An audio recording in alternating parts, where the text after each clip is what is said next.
क्या कोई सोल्जर किसी रोबो डॉग से लड़ सकता है?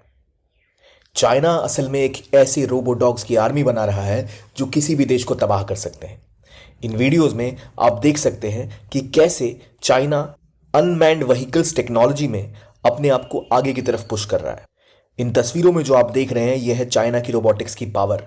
उनकी एक प्राइवेट कंपनी ने इस तरह के रोबोट्स इंस्टॉल किए हैं। टेस्टिंग हो चुकी है, आप इन्हें ऑर्डर भी कर सकते हैं। और ये रोबोट्स कैपेबिलिटी रखते हैं किसी भी टेरेन में जाने की। इन्हें रोबो डॉग्स भी कहा जाता है। चाहे संकरे पहाड़ से नीचे उतरना हो या फिर अपने ऊपर राइफल्स कैरी करना हो, पहाड़ों पे, जंगलों में, खुरदरी सड़कों पर ये हर जगह जा सकते हैं। डीप रोबोटिक्स नाम की ये कंपनी इतनी कैपेसिटी रखती है कि कोई भी टेरेन इससे दूर नहीं है। वहीं दूसरी तरफ यहाँ न सिर्फ ये मिलिट्री यूजेज के लिए है बल्कि वहाँ आम छोटे मोटे काम को भी करने में केपेबल है। और चाइना की कई ऐसी टेक कंपनीज हैं जो इन तरह के रोबोटिक्स के टेक्नोलॉजी के ऊपर काम कर रही हैं। ये रोबोटिक्स टेक्नोलॉजी इस हद तक डेवलप हो चुकी है कि वो आम जीवन में भी यूज़ करने के लायक हो चुकी है। पर क्या ये सब और एक ऐसी टेक्नोलॉजी जहां धक्का देने, पुश करने और यहां तक कि स्ट्राइक करने के बाद भी, यानी मारने के बाद भी, ये रोबोट्स अपने आप खड़े हो जाते हैं। तो सोचिए अगर ऐसे रोबोट्स गलवान की वैली में हो। सोचिए अगर इन रोबोट्स के ऊपर राइफल लग दी जाए और ये उनको लेके कैरी कर रहे हो, तो ये सोचने की बात नहीं है। असल में चाइना ने ऐसे रोबोट्स बना लिए हैं जो ये केपेबल हैं कि वो अपने साथ हथियार और मिसाइल्स कैरी कर सकें। यहाँ तक कि एक रोबो बुल तक बनाया है, यानी ये वो ऐसा बुल है जो अपने ऊपर कई सारे इक्विपमेंट लेके चल सकता है, पहाड़ों पे जा सकता है, सड़कों पे दौड़ सकता है। तो हम जो एक सपना देखते हैं कि कभी मशीनों का कब्जा हमारे देश पे हो सकता है, शायद वो सच भी हो जाए। चाइना इस टेक्नोलॉजी में बहुत आगे निकल रहा है। ऑटोनमस व्हीकल्स और ऑटोनमस वेपन्स के बाद अब ये ऑटोनमस रोबो डॉग्स और रोबो बुल्स की आर्मी तैयार करने में लग चुका है चाइना। और ये वहाँ की प्राइवेट कंपनी ऐसा कर रही हैं जो ये टेक्नोलॉजी डेवलप कर रही है। भारत इस टेक्नोलॉजी में बहुत पीछे छूट गया है। अगर कभी बैटल ग्राउंड्स पे इन सब रोबोट्स का सामना हो तो कोई भी आर्म फोर्सेस काफ़ी कमज़ोर हो जाएगी। और ये सब हो रहा है एक जायंट लीप में, एक लीप जो चाइना ले ली है अनमैन्ड टेक्नोलॉजी में, जहां चाइना ने राइफल टॉटिंग रोबोट डॉग्स का इस्तेमाल किया है। यानी ऐसे रोबोट्स जिनके ऊपर राइफल लगे हुए हैं, जो रास्ते को स्कैन कर कर कैमरे से कोई भी व्यक्ति, कोई भी सोल्जर एक कंप्यूटर पे बैठ के या मोबाइल पर इसको ऑपरेट कर सकता है। और वो रोबोट्स जो किसी भी टेरेन पे चल सकते हैं, वो चुपचाप जाकर दुश्मन के इलाकों में तबाही मचा सकते हैं। इन रोबोट्स का डोमेस्टिक यूजेज भी होगा, लेकिन इनका मिलिट्री यूजेज वो सरदर्द है जो अमेरिका, इंडिया और दुनिया भर के देशों के लिए एक चैलेंज है। अमेरिका खुद इसी टेक्नोलॉजी के ऊपर काम कर रहा है, लेकिन चाइना ने अनमैन्ड टेक्नोलॉजी के ऊपर जो लीड बनाई है वो बाकी देशों से कहीं आगे है। हार्श टेरेन में हर तरह के काम करने की क्षमता रखने वाले ये रोबोट्स असल में ऐसी टेरेन पे, जैसे गलवान की वैली हो गई, हिमालयन एरियाज हो गए या रेगिस्तान हो गए, वहाँ पर बहुत ज़्यादा तबाही मचा सकते हैं। और हालांकि ये रोबोट्स अभी बनाने महंगे हैं, लेकिन जब ये मास स्केल पे प्रोड्यूस होने स्टार्ट होंगी तो उनकी कीमतें गिर जाएंगी और तब इनका वेपनाइजेशन और तेज़ी से होगा। जैसे आज चाहे वॉर यूक्रेन में हो, चाहे लड़ाई हो नगार्नो काराबाग की, तो आपने देखा यूएवीज यानी अनमैन्ड एरियल व्हीकल यानी ड्रोन्स ऐसी वेपन्स बन के उभरे हैं जिनका इस्तेमाल किया गया है सामने वाली आर्मी के बड़े बड़े टैंक्स, बड़े बड़े बंकर्स को उड़ाने में। जहां सामने वाली कंट्री जो इन ड्रोन्स को भेजती है, अगर उनके ड्रोन हवा में पकड़े भी जाते हैं, उन्हें डिस्ट्रॉय भी कर दिया जाता है, तो उनको मिनिमम डैमेज होती है। लेकिन सामने वाली कंट्री के बड़े बड़े बैरक्स को उड़ाने की क्षमता ही रखते हैं। रशिया भी इस चीज़ से जूझ रहा है, जहां यूक्रेनियन ड्रोन्स ने उन्हें काफ़ी नुकसान पहुंचाया है। अजरबैजान अर्मीनिया की लड़ाई में यूएवीज ने तो गेम पलटने का काम किया। अर्मीनिया के बड़े बड़े टैंक्स तबाह हो गए।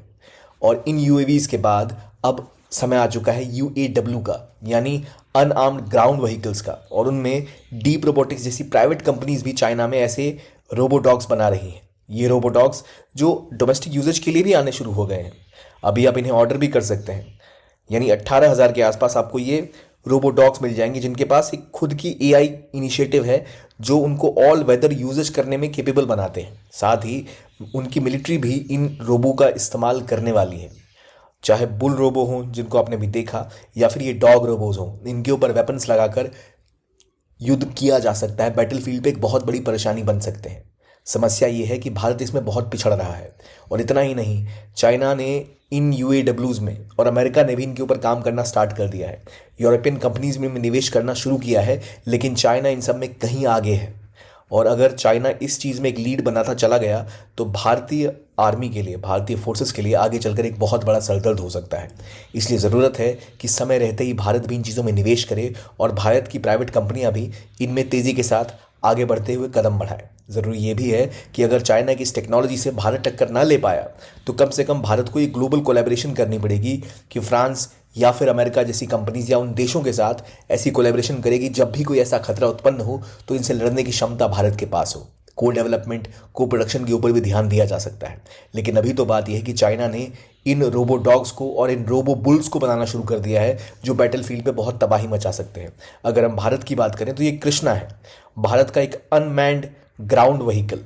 ये एक ऐसा वेपन है या अनमैन्ड ग्राउंड वेपन भी कह सकते हैं इसको, जो यूज़ किया जाता है ऑटोनमसली, यानी आप अपने मोबाइल या कंप्यूटर से इसका इस्तेमाल कर सकते हैं। दुश्मन की टेरिन में घुस के ये तबाही मचा सकता है। पर टेक्नोलॉजी के मामले में चाइनीज़ कंपनीज और चाइनीज़ टेक भारत से कहीं आगे निकलता दिख रहा है। चाइना में हो रहे टेक्नोलॉजी शोज़ में और टेक्नोलॉजी एक्सपोज में ऐसे ड्रोन्स और ड्रोन डॉग्स आम चीज़ें हो गई हैं। रोबो डॉग्स, रोबो बुल्स जो किसी भी टेरिन में जा सकते हैं, किसी भी आर्मी के लिए बहुत बड़ा सरदर्द बन सकते हैं। इससे पहले चाइना ने मदर ऑफ ऑल ड्रोन्स को भी दिखाया था। मदर ऑफ ऑल ड्रोन्स ऐसी ड्रोन्स है जो बहुत ज़्यादा कैपेसिटी में वेपन्स को कैरी कर सकती हैं, जिनको ट्रैक करना बहुत मुश्किल है। और अगर ऐसे ड्रोन्स और ऐसे रोबोट्स का इस्तेमाल या ऐसे रोबोट्स का इस्तेमाल बहुत ज़्यादा मात्रा में चाइना करना शुरू करे भारत या चाइना के बॉर्डर के ऊपर या फिर किसी भी एरिया में, तो भारत के लिए एक बहुत बड़ा सिक्योरिटी चैलेंज हो सकता है। तो अब समय आ चुका है कि भारत इस टेक्नोलॉजी के ऊपर काम करे।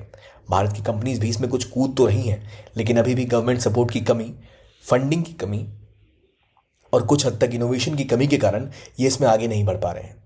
अब सवाल यह है कि भारत अमेरिका, फ्रांस, ब्रिटेन जैसे देशों के साथ कोलैबोरेट करेगा या भारत की कंपनियां खुद इसमें एक लीड लेंगी।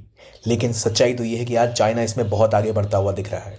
यह आने वाला समय बताएगा कि भारत इसमें कैसे आगे बढ़ेगा और क्या टक्कर दे पाएगा चाइना को। क्योंकि यूएवी ड्रोन्स के मामले में हमारे पास ड्रोन्स की टेक्नोलॉजी उस हद तक नहीं है, तो हमने एग्रीमेंट्स इजराइल के साथ किए हैं, यूएसए के साथ किए हैं, ताकि हमें भी प्रीडेटरी ड्रोन्स मिल पाएँ।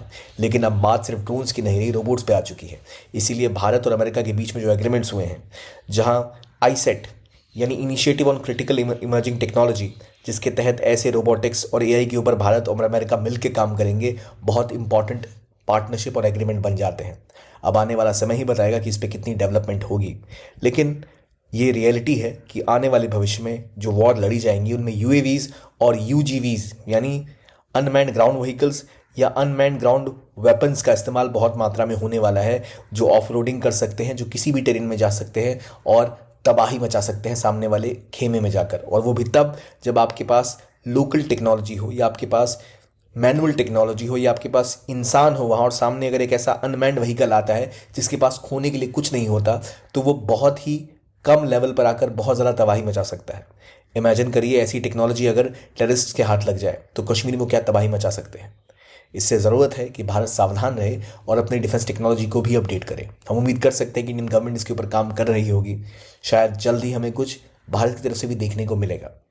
आप कमेंट बॉक्स में बताइए कि आपको लग रहा है कि चाइना जिस लेवल पे आ चुका है, भारत जल्द ही कैचअप कर पाएगा या भारत को इजराइल, अमेरिका, फ्रांस जैसी कंट्रीज के साथ ही कोलैबोरेट करना पड़ेगा इस टेक्नोलॉजी के लिए। अगर आप यूपीएससी की तैयारी कर रहे हैं तो आपके लिए एक बहुत अच्छी अपॉर्चुनिटी है। अगर आप 2025 या 26 के लिए अटेम्प्ट लेना चाहते हैं तो आपके पास प्रहार, टाइटन और संकल्प जैसे बैचेस ज्वाइन करने का एक अवसर है।